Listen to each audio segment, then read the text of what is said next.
I'm Anil Kumar. Welcome to my series on polynomials. Here is a test paper which we are going to solve. There are 10 questions. I hope that will help you to prepare for your own test and also the topic basics about polynomials. We'll basically learn how to multiply and do basic operations with polynomials in this particular video. Here is question number 1, which has 6 parts. You can always pause the video, copy the questions, solve them, and then look into my suggestions. Now let's do them one by one. So here we need to combine the terms and then simplify. So the terms with similar terms can be combined. So minus x can be combined with plus 5x, for example. So let's rearrange and then we will do the needful. So we could write this as equal to minus x, then we have plus 5x. And then we have minus 2y, minus 3y, minus 3z, minus 7z, right? Now similar terms can be combined. So similar terms means when we have same variable types, right? So x and x types. So minus x from 5x will give us 4x. Minus 2y minus 3y will give us minus 5y, and that is minus 10z, right? So that is the basic operations. In this case, we again have three terms: x squared y squared, x squared y squared, x cubed y squared. So first two terms can be combined, right? So 3 minus 2 is 1, so we get x squared y squared plus 5 x cubed y square. Now these are different terms, they are not similar, so they cannot be combined. So that is the simplified form, right? So here we have negative within the brackets, all these signs will change. So let's rewrite this. We have minus 3a square. From here minus and minus becomes plus, so I'm writing plus a square. Then we have plus 2ab. Now here minus ab, right? We have minus b square, and this minus and minus becomes plus 3b square. So what we get here is minus 2a square plus ab and plus 3b square. Correct? So that is how we are going to simplify it. Now when you divide them, then we are again looking for similar ratios. N to the power of 4 n square. We could simplify this. Write this as n to the power of 4 minus 2, which is 2. So let's first simplify and the numbers. 48 divided by 6. 6 times 8 is 48, right? M to the power of 5, m to the power of 5 cancels, and this will give you minus 8 n to the power of 4 minus 2, which is 2, right? So that is the result of this particular polynomial ratio. Now here we'll see what happens when you multiply them. So when you multiply, the numbers get multiplied. The sign minus and minus makes it positive. So we get positive result. 4 times 5 is 20. X to the power of 2 plus 2, 4, plus 1, 5. As far as y is concerned, 1 plus 3, 4 and 1, 5. So if nothing is written, that means it is y to the power of 1, correct? So what you need to remember is y to the power of 1 is y, right? So if power is not mentioned, it is definitely y to the power of 1. You should also know that if I have x to the power of 0, it really means 1, okay? Let's continue. Next one here is 3x cubed y squared times 2x y cubed whole square. Now when we have power of power, this power gets multiply each one of the inside ones. In the denominator, we have minus 2xy cubed whole square. What you notice is these two terms are similar and they can be cancelled, right?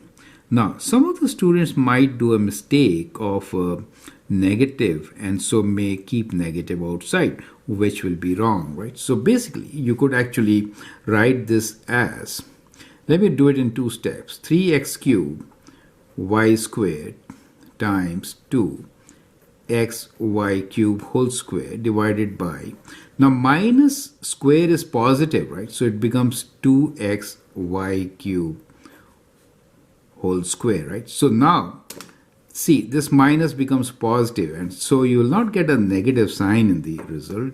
What you really get is 3x cubed y square, the first term. So the second term, numerator and denominator, cancels. So I hope these steps are absolutely clear. Now let's take question number 2. We need to simplify and state the degree of polynomial, right? So as far as the degree is concerned, we actually count the powers of each term, and the highest is the degree. So here 2 plus 2 is 4, which is the degree of this particular polynomial, right? So all other terms have 3 or 2 as their degree. So this term has the highest degree. Anyway, we'll write it later. Let's first simplify, right? So the terms which are similar, 2p square q square, we have here plus 6p square q square. And in this, minus and minus becomes positive 4p square q square, right? Now the next term is plus q square. Here we have minus 3q square. In this, we have minus and minus makes it positive 5q square, right? So we have a term 8q cube, right? We'll also remember to put this right later. So this is pending. Okay, let's take pq terms. So minus 3pq. Here we have, we don't have pq, but we have pq square. So I'll just write plus pq square. And here we have this term, which is minus and minus is plus 8q cube. So you have to be slightly careful not to mix up these numbers, right? So only combine the like terms. So 4 plus 6, 10 plus 2, 12, p square q square. And so we're taking care of these. As far as q squares are concerned, we have 5 plus 1, 6 minus 3 is 3. Plus 3q square. And then we have all these three terms which are different. So we'll just keep them as such. 3pq plus pq square plus 8q cube. Right? So that is a simplified form, right? And now let's look into the degree. Degree here is 4, right? So the degree is 4. You just add them up and write down. So we have a degree of 4. Okay? Question number 3.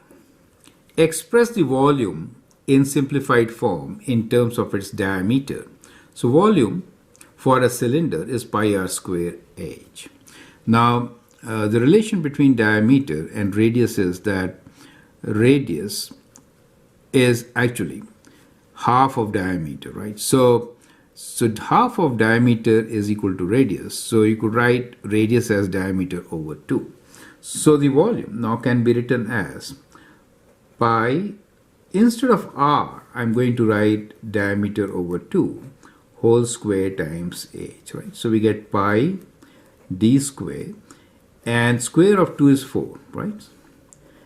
H. Or we could write this as 1/4 pi d square h. So that becomes the expression for the volume in terms of the diameter d. Clear? Let's move on. Question number 4. A square hole with dimensions 2x is cut all the way through the cube. Find the volume of the shape that remains. So the volume of the big cube, right? Volume of big cube minus volume of small or cut cube will be the answer, right? So for a cube, volume is dimension cube. So it is 4x whole cube minus, this is given to us as 2x, minus 2x whole cube. Correct? So that is the remaining volume. 4 cube is 64 x cube minus 2 cube is 8 x cube. Correct? So now you can take away 8 from 64 and then write down your answer, right? So that is when you take away 8, we get 14, take away 8 is 6, and then we're left with 5. So 56 x cube, right? So 56x cube is our answer. So volume of the shape that remains is 56x cube.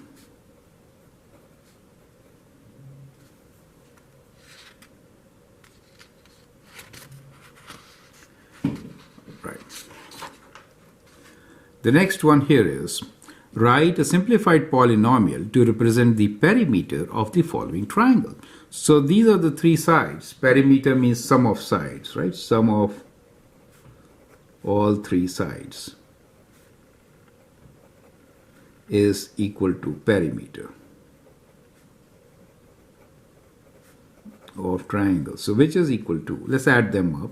So we have 3x squared minus 2x plus 1. We'll add to this 2x squared plus 5x minus 3, and to this we are going to add 7x squared plus x plus 12. Correct? So when you add them, what do you get? So you can do like this also, right? So when you add these numbers, which are like terms, we get 12 plus 1, 13, take away 3 is 10, plus 10, right? Now 6 minus 2 is 4, so we get 4x. And here we get 12x squared. Clear? So that becomes the perimeter of this triangle. Question number 6.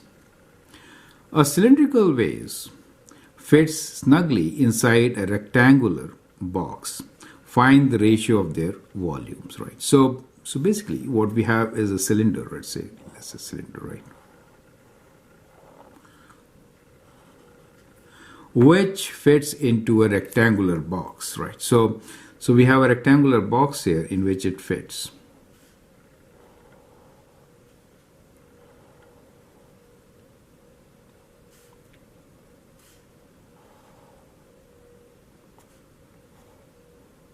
Okay, now we need to find the ratios. So what is the ratio?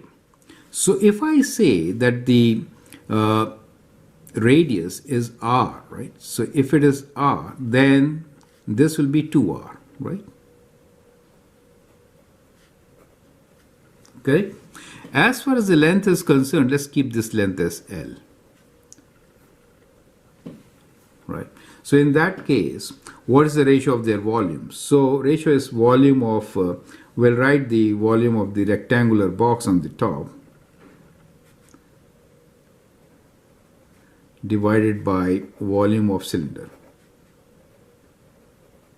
right? So as far as the rectangular box is concerned, we have these sides as 2r and 2r, right? So length, width into height. So it is 2r times 2r times length.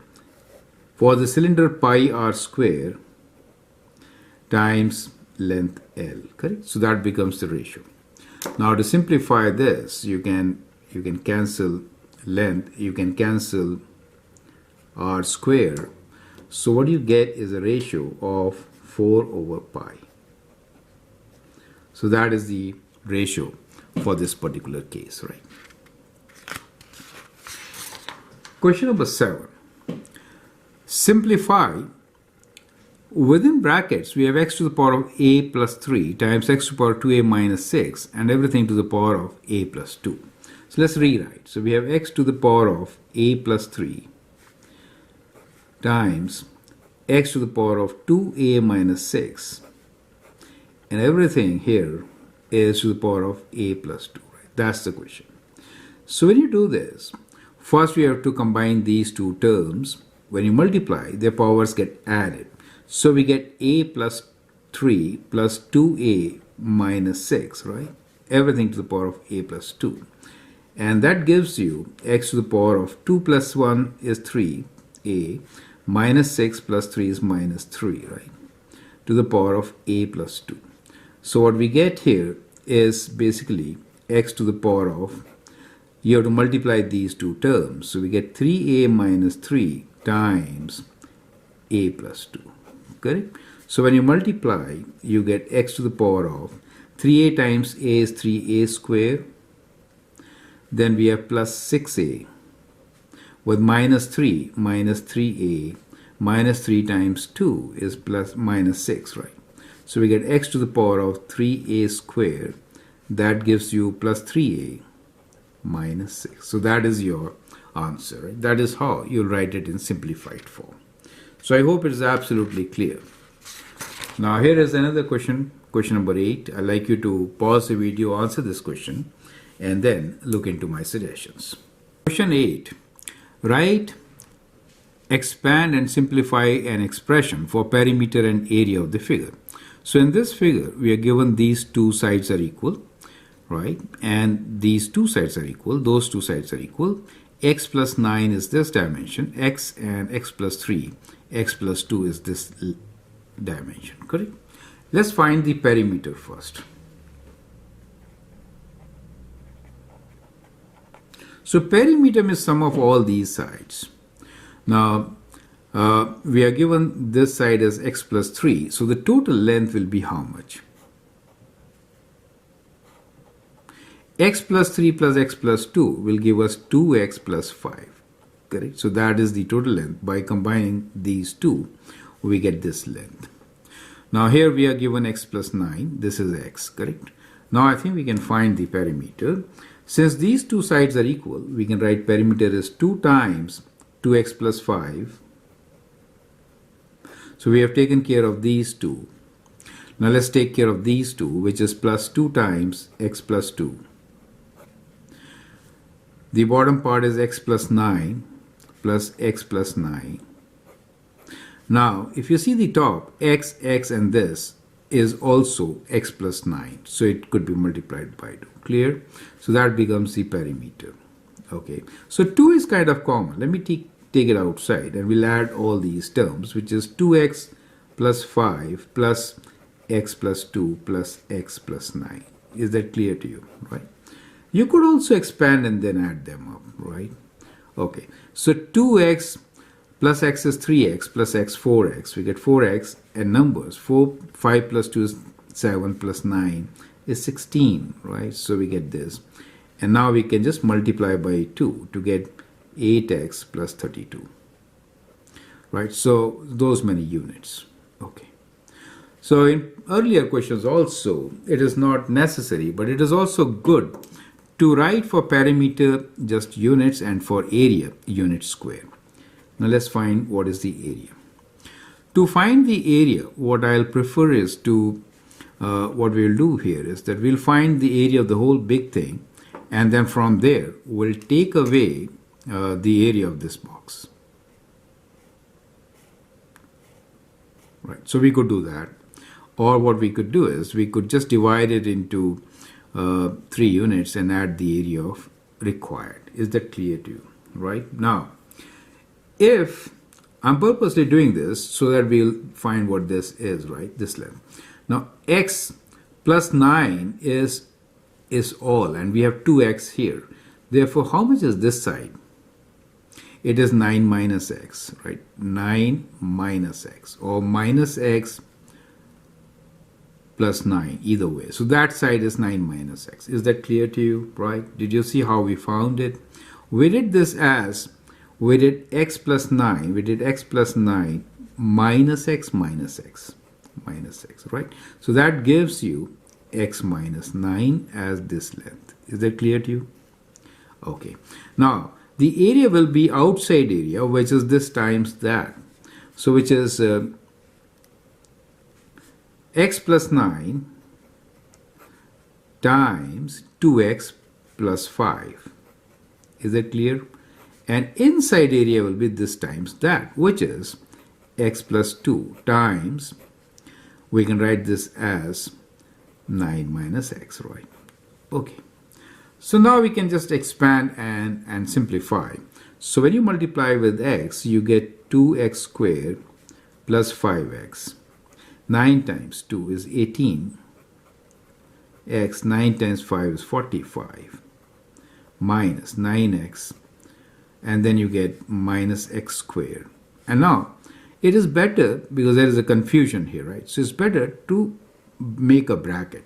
So we'll later change the signs, right? So So x times 9 is 9x. X times minus x is minus x squared. Now we'll multiply by 2. We get 18 and minus 2x. Is that clear to you? Right? So that is the area. Now what we can do here is just combine the like terms, right? So we have 2x squared minus and minus is plus. Let's rewrite. So we have 2x squared. Open this up. So we get plus x squared. Here 5 plus 18 is 23, right? So we have 23x here. And from here we have 9 minus 2, which is 7, and becomes minus 7x. Clear? Then we have a number 45, and the number here is 18, correct? So let's combine these terms and write down the answer. 2x plus x squared means 3x squared. Now here from 23 we'll take away 7, so that gives us 16. From 45 we'll take away 18, so 15 take away 8 is 7, and then from 3 take away 1 is 2, so we get 27.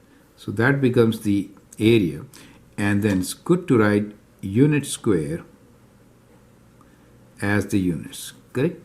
So that is how we get the solution for this particular question. Now I'd like you to pause the video, understand the steps, and then move forward. Question number 9. A triangle is inscribed in a circle. The base of the triangle is equal to the diameter of the circle, and its height is equal to the radius. Okay. So basically what we are saying here is that this is the diagonal. So if this is the diagonal, then this is right angle triangle. Is that very clear? So we have a right triangle.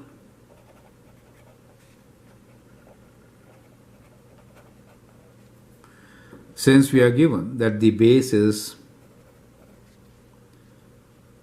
equal to diameter, right? That is why we can say this is a right triangle. Is that clear to you, right? So in any semicircle, when you form a triangle, it will be a right triangle. Okay. Now let's read through it. The base of the triangle is equal to the diameter of the circle, and the height is equal to the radius, right? So in this triangle, this is the radius r, right? So this is the radius r. And what we are saying here is that the height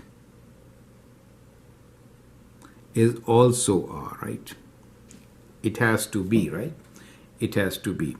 Now, so you could take base as 2r of the triangle and height as r. You need to write an expression for area of shaded portion. That means which does not include the triangle. So shaded portion area equals to area of circle minus area of triangle. Correct? So area of circle is pi r square minus area of triangle is half. Base in this case is 2 times r times height, which is r. Is that clear to you? Right? Since in this particular case, base of triangle, base is diameter, which is 2 times r, right? And we are given height equals to r. So we have this height, right? So we get pi r square minus, now 2 and 2 cancel, r square. So that becomes the expression for area of the shaded portion, right? So that's what we could write. Now some of you could also factor this and write r square pi minus 1 unit square. Is that clear to you? So that is how this question will be answered. Here is the last question. I hope you have understood all the solutions. Feel free to write your comments and share your views. Now let's look into the last question. It says, there are 6 cylinders, each containing 3 snugly packed tennis balls. The cylinders are packaged snugly in a rectangular box for shipping in 2 rows of 3. Draw a diagram to model the cylinders in the box. That's the first part. Find the ratio of volume of the cylinders to the volume of the box. Okay. So basically, this information that each cylinder has 3 snugly packed tennis balls is not so important, right? So most important here is to draw the diagram with 6 cylinders. So let's do that. So we could have 6 cylinders like this. So we have 1 cylinder, 2 cylinder, 3 cylinder. So this is the front portion. Let's do it like this. Okay. Now they are all in a box. And so 3 will be behind them. So let's do a dotted line here. So 3 will be behind them. So we could actually sketch it like this. Let me start from here. So we'll do 1, 2, and 1, 3, right? So these are the 3 behind them, correct? So that becomes the box for us. Is that clear? So that becomes the rectangular box. Now in each there are 3 balls. So basically you could do, okay, but that is not required. Okay, you can't see them both, right? So okay, kind of like this anyway. So we could do like this, but this is inside the cylinders anyway, right? So that is how it is going to be, right? Fine. But it says that's the diagram part. Let's say part A. Find the ratio of volume of cylinders to the volume of box, right? So what we need here is the volume of box, volume of cylinders to volume of box. Okay. Now in terms of R, but what is R? There are 6 cylinders, each containing 3 snugly packed tennis balls.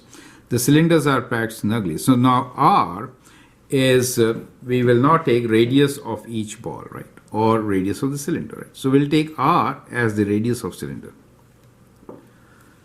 right? So where R is, we can say radius of each ball. Now, so that also becomes the radius of the cylinder. Is that okay?